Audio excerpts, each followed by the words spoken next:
Welcome to round one of Aero League Racing Season 8, Tier 2 at Lago Maggiore.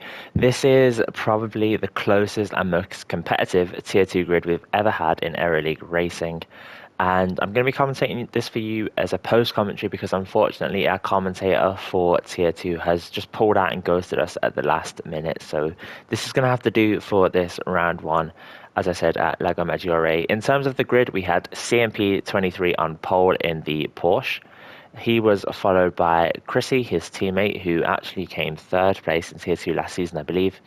Tap Shooter, another Tier 2 returning driver who will be qualifying in P3 in the Jaguar. P4 was Pioneer Kine in the Jaguar yet again. We've got Porsche Jaguar front two rows of the grid here.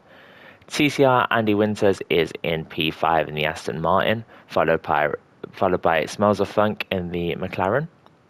Ross Thorne is in P7 in the Nissan GTR, followed by Sir Hims, who was his teammate last season. This time they've split up with Sir Hims moving over to the Mercedes team. LIXN Jack, teammates with Ross Thorne just ahead, also in the Nissan GTR, followed by Owen Williams 2 dropping down from Tier 1. One of only two drivers to drop down from Tier 1 last season. He is in the poo-coloured Mitsubishi Lancer Evo. DDK201, who had a fantastic start and sort of middle period of the season before tailing off last time out, is in the McLaren, followed by Woozy moving up from Tier 3. Nobbles is the other driver dropping down from Tier 1. He's in the Ford GT, followed by Ben or BO2603 in the Aston Martin. El Choco 05, who was actually a race winner in Tier 1 a long time ago, down in Tier 2 in P15 in the Dodge Viper, and his teammate Watts Gucci is in P16. So let's get into the race now. Let's move over to the spectator camera and you can see all the action unfold right in front of us. It is CMP23, the debutant, on pole position, and he looks like Tap Shooter from P3 gets a fantastic start, moving up to P1. Is he going to make it though? Coming into turn 1, CMP stays alongside. Very zoomed in here, this camera, as it looks like. We can't really tell what's going on a bit further back. A bit of contact there, Pioneer Kine pushed out wide, and the McLaren of, I think it was Andy Winters as well, pushed out wide a little bit, as it looks like P1 has got a little bit away here. Chris dropping all the way down to P4 early on, with Smells of Funk looking like he might be making a move here. Andy Winters having a bit of lag, don't know what's going on there. As you can see, all the grid have made it through the first sector of this lap pretty smoothly here. Pioneer Kine looking for a move on Tap Shooter. Is he going to get it done? Doesn't look like he's going to get it done here. In a really nice livery there, bright blue, so shiny. So much sun, so much shine off that car there, you can see from Pioneer Kine. As he's in the slipstream of Tap Shooter, his teammate. Let's see if he gets a move done into Banky Boy. As you can see, all the grid line astern here, a bit car wide there in the background. Not sure who that was, the Mercedes. Oh wow, look at all this battle here. Woozy it was that was wide. Let's go back on him. You can see cars 3 wide, almost 4 wide there. El Choco with a good start up to P10. Little bit of contact. Woozy getting bumped from behind by DDK, and it looks like El Choco makes the move. Owen is gone very wide there as he's struggling in his first race in Tier 2. Let's go up the grid now and see if any more changes have happened. Smells of Funk in a little bit of clean air here, looking at a move on Andy Winters, but he's going to be well too far back there. Top 4 look like they've pulled away a little bit, as it looks like it's difficult for Smells of Funk to get too close to Andy Winters here with the lag that is present in this lobby currently. Let's look up ahead, see if anyone's making a move. It is very close here between 2nd, 3rd and 4th position. Tap Shooter struggled last season, so it's really good to see him all the way up in 2nd place, but it looks like he is holding up these guys behind. It looks like it's allowing CMP to pull away and potentially get a debut victory here for the British driver. What can Payan do though? Let's see. Let's go on board with him here. Following Tap Shooter just up ahead. He's going to be trying to get a good exit through this S section. Looks like Ross Thorne's lost the position down to P8. He was P7 earlier ahead of Sir Hims. Doesn't look like Payan's going to get any move here, and it looks like, if anything, Chrissy is the one who is closer. Purple first sector, but obviously a lot of drivers will be setting that because this is the 2nd lap. 2-minute opening lap is a pretty solid pace from CMP there. That's not too far behind what you'd expect from a Tier 1 driver. Doesn't look like anybody's going to get a move done here. It looks like Payan's made a bit, done a bit better through that S section from Chrissy and pulled back away again. It looks like, if anything, it will be him making the move on tap shooter. Let's go to the hood cam and let's see if he makes a late lunge. This is the perspective that he'll most likely be using in the race. Has a look, but doesn't make the move on his teammate. And that's going to be keeping the position here. Let's see if anyone else makes a move further back down the grid. Chocker up to P9. LAX and Jackie P10, Woozy and Bio, and there's moves going on behind. Nobbles losing a position. Well, actually, no, it looks like he might be keeping that there ahead. Let's go and have a look at that, actually. Yeah, he does keep it ahead of DDK. It's a beautiful track, Lago Maggiore. Some absolutely insane scenery around, you can see in the background. Doesn't look like anyone's able to make a move though currently. I think this is probably the closest battle. Still this battle for P4, for P2, sorry, with P2 to P4 in the hunt for it.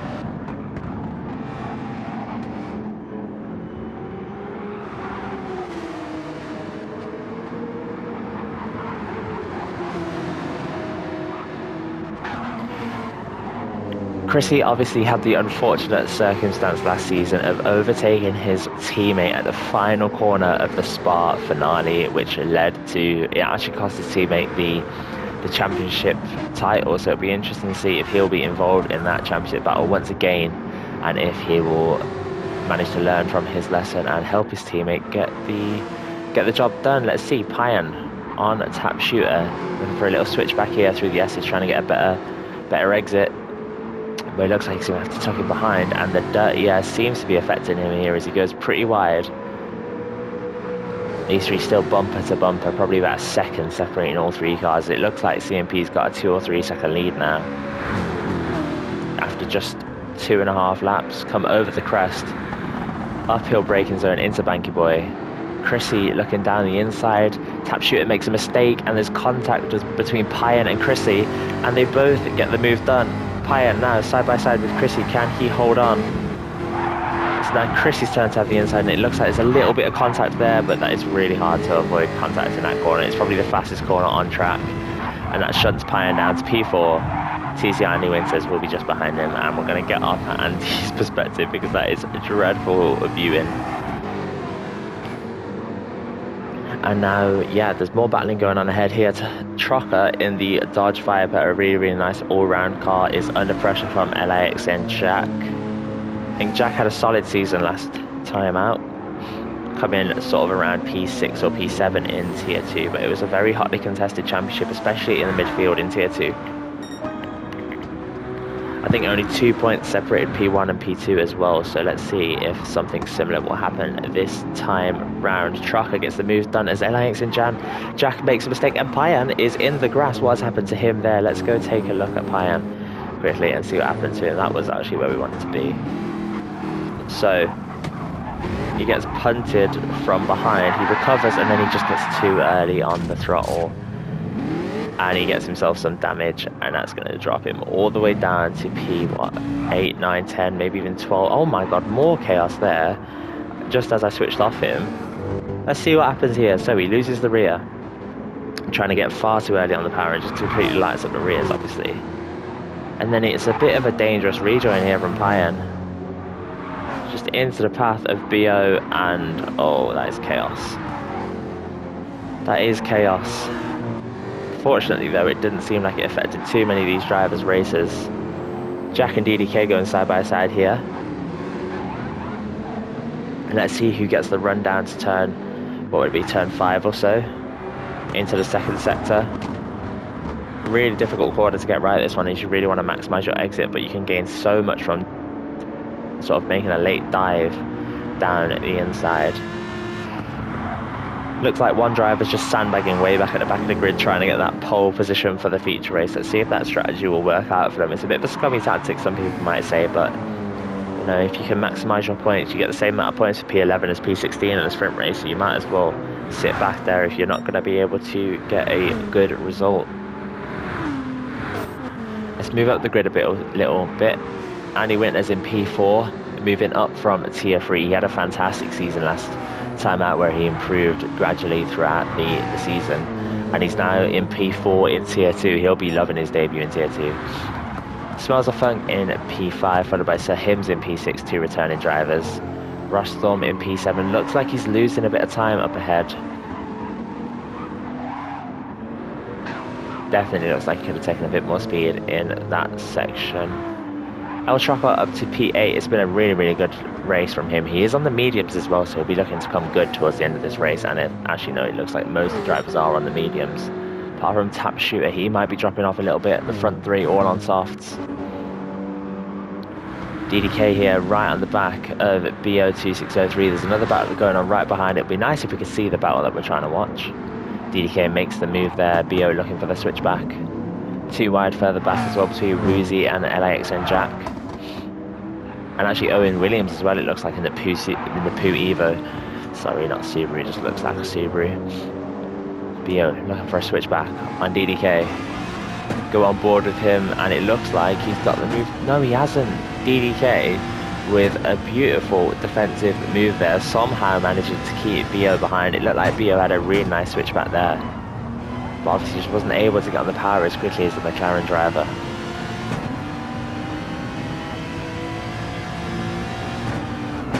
He will be strong here in Sector 2 though. Takes a lot of curb there. Looking to get a good exit, a little bit of adjustment there in the middle of the fast S's, and that might affect his run all the way down here. It looks like there's some close battles up ahead as well. Here we go. PC and Sir Hims have been closing up.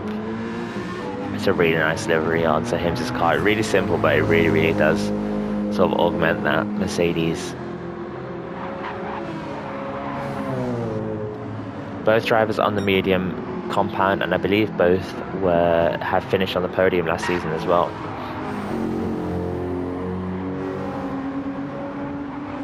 Field's starting to spread out a little bit now. It looks like there's about a second between most cars if you look at the mini-map, as we are about halfway, we're over halfway through the race actually. Andy Winters is still having that little bit of teleport on the replay. Not sure if this was so bad in the race, obviously we don't know, but I'm sure some tier 2 drivers will let us know in the comments.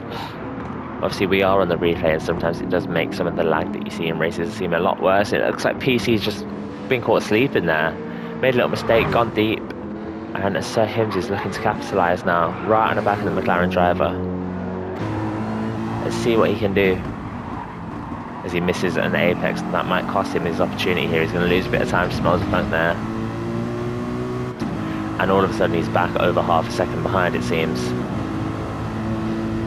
Take a little look down at the standings so far. You see CMP is in P1. About a 7-second lead over Chrissy, who is a further 5 or so seconds behind Tap Shooter, whose tyres are starting to struggle there on the front in that Jaguar.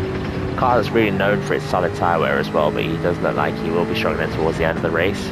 Be interesting to see if people like Andy and Smells of Funk will be able to overtake him. Then we got Andy, followed by Smells of Funk about a second behind, with Sir Hims also about half a second back. Rustorm about a second or 2 behind him, with Trocker probably 5 seconds behind that pack just up ahead. We've got BO, followed by DDK, LAX and Jack, Owen, Woozy, Payan right behind Woozy. He dropped well down from his mistake. He'll be cursing himself that he's made such a simple error, taking him from sort of a sure top 5 position finish down into no points territory. What's Gucci down in P15, followed by Nobbles all the way back in P16. Not really been a good return to tier 2 for this season 4 champion. He actually had the record for most points scored in the season of ALR for quite a while, until Iggy blitzed tier 1 last season. And I'm not sure where the closest battle on track is right now. It looks like it's this sort of midfield battle with these cars here, and also a bit further back, sort of around the P5 battle, and then the battle for around P9.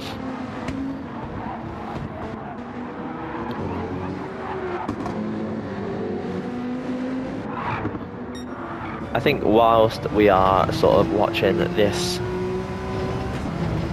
sort of race where there's not really much going on right now, we'll go on board with the leader and let's see the way he takes us. His softs are dying, so he will probably start to lose some time from now to the end of the race, but we'll have a look and see sort of what lines he takes, so people in tier 2 will be able to have a look and learn and see their competition. Braking at the black box on the left, he goes down to second, uses all the curb there and all the curb on the exit, sorry. Really nicely done there. Make sure your entry to this corner is as wide as possible and bring your car as far to the left before throwing it into this corner. Should be flat out in most cars.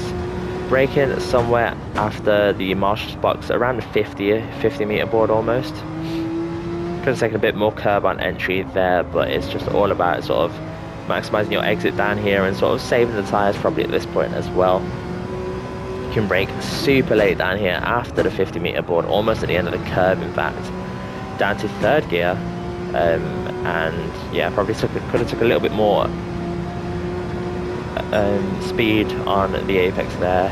I could have gone a bit wider, but very, very solid lap there for a tier 2 driver. Braking here on the edge of the white on the right hand side, feathering the throttle just to get a good exit and to make sure you don't damage your tires. Or little lift here normally in most cars, and it is here. And then braking at the end of the orange on the right, he does. And then here you can go as wide as you need to. He's choosing not to use all the exit or the curb out wide, and instead taking the narrow exit. Here brake as late as you dare and just sort of trail brake into this corner and make sure you get a good exit to round out your lap up the hill back to where we started. And as we've been watching him, it looks like Ross Thorne has closed the gap a little bit here. Doesn't look like there's been any overtakes since we were last tuned in, so we chose a really good time to watch that. Owen Williams still on the back of Jack. Is he going to make a move here? He's not. He looks like he's a bit too tentative there to get alongside Jack, and Jack will just cut back to the apex. Really good defending there. Defending the outside rather than the inside is pointless. Defending from the inside, it's just going to lose you time if the driver behind isn't able to get alongside. So really smart defending there from Jack. DDK is right at the back of BO, I was going to say tier 3 champion. He probably should have been tier 3 champion, but a disastrous final week from him meant that he ended up coming second in tier 3 last season from a position where he was around 30 points ahead at one point in time. DDK getting the move done around the outside, potentially a little bit of gravel might cost him the move there, and it is BO who's going to hold on as they go down to the end of the lap. We're going to go back to the leader as he comes around the final corner. CMP23 taking a win, fastest lap and pole position, the hat trick on debut with his teammate Chrissy in P2. Tap Shooter is going to hold on for P3 here, and I want to watch this battle for P4, P5 because it's very close. Tap Shooter's tyres obviously dying right now, and he is going to stay P3 with Andy P4, Smells of Funk P5. Sahim's ahead of his ex-teammate Ross Thorne in P7 with El Chopper, BO and Smells of Funk, BO and DDK, sorry, all the way to the line there in P9 and 10 with Jack in P11, Owen P12, Woozy in P13 as his first race in Tier 2. What's Gucci in P14, Payan in P15 due to that awful mistake he made earlier on with Nobbles around out the grid in last place. Next up, we will have the feature race.